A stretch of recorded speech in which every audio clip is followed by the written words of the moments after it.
जन्म से तेरा साथ दिया और तूने साथ क्यों छोड़ दिया। नहीं मांगते धन और दौलत, वो चाहते हैं बस प्यार तेरा। इनके ही साथ में जुड़ेगा तेरा नाम। कर ले माँ को प्रणाम, कर ले पिता को प्रणाम, कर ले माँ को प्रणाम, कर ले पिता को प्रणाम। चारों तरफ सोशल मीडिया पर बस माँ ही माँ छाई है, तो फिर इस वृद्धाश्रम में किसकी माँ रहने आई है। जय श्री कृष्ण साथियों, आज हम आपके सामने एक नई वीडियो लेकर के प्रस्तुत हैं। इस नई वीडियो का शीर्षक है वृद्धाश्रम की महत्ता, वृद्धाश्रम की बातें, वृद्धाश्रम के बारे में हम चर्चा करेंगे, जानेंगे, देखेंगे, समझेंगे। आज के समाज में वृद्धाश्रम एक कड़वी सच्चाई है। हमारे भारतीय संस्कृति में माता पिता के दर्जे को बहुत ही बड़ा माना गया है, लेकिन आप जरा ध्यान दीजिए कि उस वृद्धाश्रम में रहने वाले जो भी व्यक्ति हैं वह निश्चित रूप से किसी न किसी के पिता हैं या किसी न किसी के माँ हैं। तो यह प्रश्न उठना तो स्वाभाविक ही है कि वास्तव में इन वृद्धाश्रमों में रहने कौन जा रहा है। हमारी भारतीय संस्कृति में यह कहा गया है कि माँ पृथ्वी से बड़ी है और पिता आकाश से भी ऊंचा है। हमारे धार्मिक ग्रंथों में माता पिता के इतने महिमा गाई गई हैं और इतने उनके कसीदे तारीफ में कसे गए हैं, लेकिन फिर भी यदि माता पिता के भूमिका को आज का समाज या यूं कहें कि आज का जो अपने आप को हाईटेक समझ रहा है, ऐसा समाज यदि इस चीज को समझ नहीं रहा है तो कहीं न कहीं कोई न कोई विसंगति है। वह हमारे किस तरह के चीजों का परिणाम है, इसके बारे में हम समझेंगे, जानेंगे, आगे बताते हैं। साथियों, आज से कुछ साल पहले संभवतः 2003 या 4 के आसपास एक अच्छी मूवी आई थी बागबान। उस बागबान मूवी में यह दिखाया गया था कि माता पिता एक बागबान अर्थात माली की भूमिका निभाते हैं और अपने पुत्र पुत्री रूपी पौधे को सींच करके बड़ा करते हैं, उसे कामयाब बनाते हैं।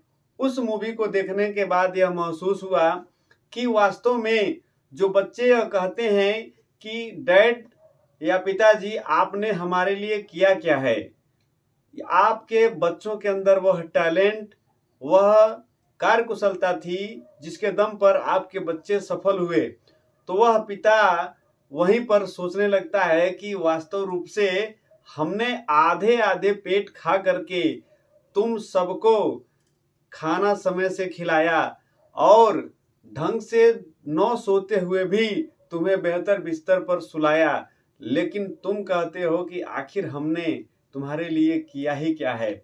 यह एक प्रश्न वास्तविक रूप से आज के समाज के लिए बहुत ही चैलेंजिंग कह सकते हैं या चुनौतीपूर्ण कह सकते हैं। यह प्रश्न निश्चित रूप से विचारणीय है। हमारे इस आज के वीडियो वृद्धाश्रम की यदि हम चर्चा करें तो यह कह सकते हैं वृद्धाश्रम धीरे धीरे संख्या में बढ़ रहे हैं, अर्थात निरंतर उनकी उपयोगिता साबित हो रही है। हालांकि 2019-20 के आसपास जो कोरोना महामारी आई, उसके दौरान हम सभी ने रिश्तों की अहमियत को समझने का प्रयास किया और महसूस हुआ कि जो रिश्ते हैं वह वास्तविक रूप से कितने महत्वपूर्ण हैं हमारे दैनिक जीवन के लिए। लेकिन फिर भी हम आज भी यदि वृद्धाश्रमों की संख्या बढ़ते हुए देख रहे हैं तो यह इस पर एक चिंता करने वाली बात है कि आखिरकार ऐसा हो क्यों रहा है। संतानें इतना संवेदनहीन कैसे हो सकती हैं, यह एक विचारणीय बिंदु है। यदि इन वृद्धाश्रमों को आज के परिप्रेक्ष्य में देखा जाए तो निश्चित रूप से कहीं न कहीं से संतानों की अपने माता पिता के प्रति उदासीनता कहिए, संवेदनहीनता कहिए, वह परिलक्षित होती है, दिखाई देती है।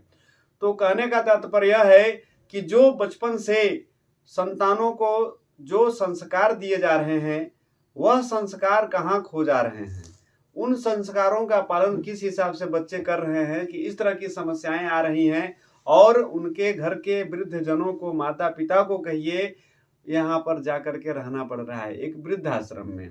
तो इसमें हम एक संस्कार के महत्व पर वीडियो भी बनाए हैं, मैं डिस्क्रिप्शन में लिंक दे दूंगा, आप सभी वहां जा करके उस वीडियो को भी देख सकते हैं। हम चर्चा करेंगे कि बच्चे अपने माँ बाप को वृद्धाश्रमों में भेज दे रहे हैं। कुछ बच्चे यदि वृद्धाश्रमों में नहीं भेज रहे हैं तो ऐसे संवेदनहीनता का परिचय दे रहे हैं कि दांतों तले उंगली दबाने पर हम मजबूर हो जाते हैं। हमने अपने उस वीडियो में चर्चा भी किया था, एक आशा साहनी नाम की महिला मुंबई में रहा करती थी एक ऐसे फ्लैट में जहां पर उनकी मृत्यु हो गई और कोई जाना नहीं। महीनों बीत गए और उसके बाद से उनकी जो संतान अमेरिका में रहती थी, उसके पहले जब जिंदा थी वह आशा साहनी, तो अपने संतान से संवाद स्थापित करने का प्रयास भी की, उन्हें बुलाई भी कि आ जाओ, देख लो, मुझे तुम्हें मिलने की इच्छा हो रही है बेटा। लेकिन वह बेटा और उसके बहू वहीं पर रह गए और अपनी माँ से मिलने तक नहीं आ पाए। परिणाम यह हुआ कि उनका शरीर कंकाल के रूप में वहां पर मिला महीनों के बाद। तो इस तरह की और ऐसी भी घटना एक गुजरात में भी हुई, जो प्रोफेसर अपने माँ को छत के 4 मंजिला छत पर ले आकर के वहीं से नीचे गिरा दिया और उस माँ की मृत्यु हो गई। ये सब संवेदनहीनता के ही तो उदाहरण हैं। यदि इस तरह का समाज हम स्थापित कर रहे हैं तो हम क्या बताना चाह रहे हैं या क्या दिखाना चाह रहे हैं, यह एक विचारणीय बिंदु है। अब हम आगे लेकर के चल रहे हैं कि उन वृद्धाश्रमों पर एक नजर डालें तो यह पता चलेगा कि उन वृद्धाश्रमों में आए हुए जो भी माँ या बाप हैं, तो किसी के 4 संतान हैं, किसी के 2 संतान हैं, किसी के 1 संतान है, किसी की कोई संतान नहीं है। तो उन सबसे यह पूछा गया, वह जाना गया, तो पता चला कि जिनके 4 संतान हैं वह किसी कारणवश उनका भरपेट भोजन नहीं करा पा रहे हैं या उनका देखभाल नहीं कर पा रहे हैं। जो पिता 4-4 संतानों को ढंग से खिला पिला करके सुला देता था, बढ़िया से बिस्तर कपड़े सबकी व्यवस्था कर देता था, वो चारों के चारों संतान मिल करके उस पिता के एक छोटी सी आशाओं की पूर्ति नहीं कर पा रहे हैं और वह व्यक्ति मारा मारा फिर रहा है। उन वृद्धाश्रमों में उसे रहना पड़ रहा है। पता चल रहा है कि किसी की बहू जो मच्छर मारने वाली दवा है, लिक्विड रूप में रहती है, उसे पिला दी। बहू उन्हें जमाल घोटा पिला दी कि यह जो बुढ़ा बुढ़ी जो भी हैं उनका यहाँ रहना कुछ ठीक नहीं है, ये आज ही जा करके यहाँ से निकल जाए, किसी तरह से जान छूटे। इस तरह की यदि परिस्थितियां हमारे सामने आ रही हैं तो यह एक चिंतनीय विषय है। साथियों, मैं आप सभी से यह उम्मीद रखूंगा कि आप हमारे इस वीडियो से निश्चित रूप से सीखेंगे और आप यह संकल्प लेंगे कि हम अपने माता पिता को उन वृद्धाश्रमों में छोड़ने नहीं जाएंगे, क्योंकि उन वृद्धाश्रमों में यदि हम छोड़ते हैं अपने माता पिता को तो वह हमारी संवेदनहीनता ही झलक रही है। और हम इतने संवेदनहीन कैसे हो सकते हैं। कहा भी गया है कि अभिवादनशीलस्य नित्य वृद्धोपसेविनः चत्वारि तस्य वर्धयन्ति आयुर्विद्या यशोबलम। जो अभिवादनशील है और नित्य वृद्धों की सेवा भी कर रहा है, 4 चीजें उसके बढ़ती हैं, आयु, विद्या, यश और बल। ये 4 चीजें हमारे जीवन के लिए बहुत ही महत्वपूर्ण हैं, लेकिन फिर भी हमारी सोच यह कहाँ हमें लेके जा रही है कि हम उन चारों चीजों की बढ़ोतरी नहीं कराना चाह रहे हैं और अपने वर्तमान परिदृश्य में हमारे सामने जिसे हम सफलता का नाम दे रहे हैं, उसके लिए अपने माँ बाप को भी छोड़ दे रहे हैं। अपने कार्य प्रणाली को एक सही दिशा या एक स्टैंडर्ड कहिए, मानक कहिए, उसमें स्थापित करने के लिए हमारे माँ बाप उसमें किस तरह का रोल निभा रहे हैं, हम क्या उनसे चाहते हैं कि हम उन्हें छोड़ करके आश्रम में चले आ रहे हैं। आप इस पर बहुत सारे समय समय पर मूवी भी बनी हैं, उन्हें आप देखिए और महसूस करिए कि वास्तविक रूप से जो वृद्धाश्रम अर्थात ओल्ड एज होम भी कहे जाते हैं, उनके अंदर जो भी माता पिता या वृद्ध जन पहुंचे हुए हैं उनकी व्यथा क्या है। संभवतः आपके हृदय में भी एक निश्चित रूप से स्पंदन होगा और आपको महसूस होगा कि हमने यह जो बात बताया है वह अत्यंत ही विचारी है। साथियों, मैं आपसे यह कहना चाह रहा हूं कि आप अपने माता पिता के प्रति जो भी सम्मान है उसे पूर्ण रूप से पालन करने का प्रयास करें और आप यह कोशिश करें कि आपके माता पिता आपसे संतुष्ट रहें। यदि किसी कारणवश किसी प्रकार की समस्याएं आ रही हैं तो आपस में मिल बैठ करके समझा जा सकता है, उसका हल ढूंढा जा सकता है, लेकिन इसका मतलब कतई नहीं कि आप उन्हें वृद्धाश्रम में ले जाकर के छोड़ दें।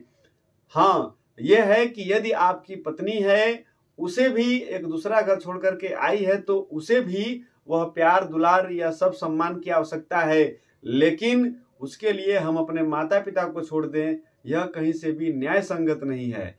तो मेरा यह कहना है कि हम सभी को इस बिंदु पर अत्यंत विचार के साथ आगे बढ़ना है और अपने आने वाले पीढ़ी को एक ऐसा संदेश देना है, एक ऐसा भारत बनाना है, एक ऐसे विश्व की संकल्पना दिखानी है, एक ऐसे विचारों को आगे लेकर के जाना है जिसके द्वारा हमारी पीढ़ी हम पर गर्व कर सके और हमें वह बताए कि हमारे जो पूर्वज रहे, हमारे जो माता पिता रहे, हमारे जो दादा दादी रहे, वो ऐसे रहे कि अपने माँ बाप की सेवा निरंतर करते रहे। साथियों, एक बहुत ही छोटा बिंदु लेकिन अत्यंत विचारणीय बिंदु यह है कि एक मजदूर जिसके पास पूर्ण रूप से संसाधन नहीं है लेकिन वह अपने माँ बाप को कभी भी वृद्धाश्रम में छोड़ने नहीं जाएगा या अपने माता पिता को छोड़ने का प्रयास नहीं करेगा, लेकिन एक करोड़ों की संपत्ति के मालिक को वृद्धाश्रमों में देखा गया है रहते हुए।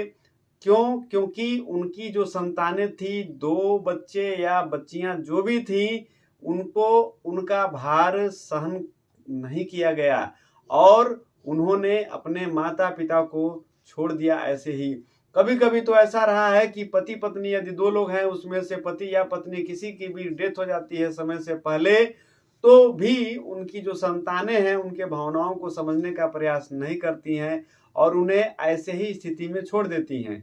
ये सारी चीजें हमें अत्यंत ही गहराई के साथ, विचार के साथ इस पर सोचने की आवश्यकता है, आगे बढ़ने की आवश्यकता है। आज के वीडियो में बस इतना ही। हम उम्मीद करते हैं कि इस छोटे से भाग के द्वारा हम आपके अंदर वह संवेदनशीलता बनाने का प्रयास किए हैं जिसकी आवश्यकता आज के समाज को है। साथियों, यदि आपको मेरा वीडियो पसंद आया हो तो कृपया आप इसे लाइक करें, शेयर करें और इस पर कमेंट करें। और हाँ, यदि आप हमारे चैनल पर नए हैं तो कृपया आप इसे सब्सक्राइब करें और बेल आइकन को अवश्य दबाएं, जिससे कि आपको हमारे वीडियो के आने वाले समय में नोटिफिकेशन मिल सकें और आप हमारे वीडियो को आसानी से देख सकें। तब तक के लिए जय श्री कृष्ण।